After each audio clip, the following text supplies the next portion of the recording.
Hello guys, welcome po sa aking YouTube channel. So ngayon po guys, ituturo ko sa inyo kung kayo ay isang Samsung user sa inyong phone o inyong mga devices ay dapat nyo ito pong malaman. So meron po akong inihanda sa inyong simple video para mapanood nyo po kung ano itong isang apps na dapat po nating i-on sa ating Samsung's devices. Ayan, so panoorin po.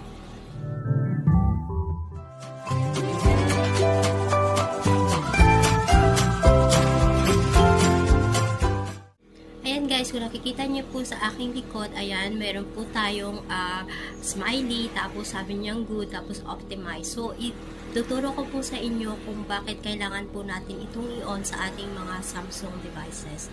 Ayan, so meron po tayong makikitang battery, storage, memory, at saka yung mga apps, at saka yung ating data usage as well. So, malalaman po natin dito. So, ayan po guys. So, mayroon akong hinanda sa inyo. So, stay by and relax. Ayan guys, punta lang po tayo sa ating settings. Ayan, tapos scroll down po natin. Hanggang po makita natin yung battery and device care.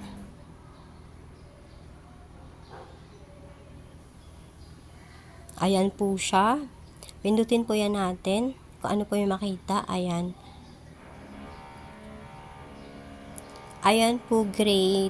Diyan po ninyo malalaman kung may diferensya po o merong treat ang inyong devices.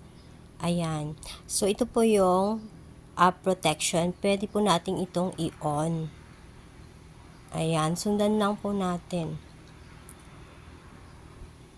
Ayan. Dito po natin makikita kung ano po yung apps na pwede nating i-update. Ayan. So, thank you po.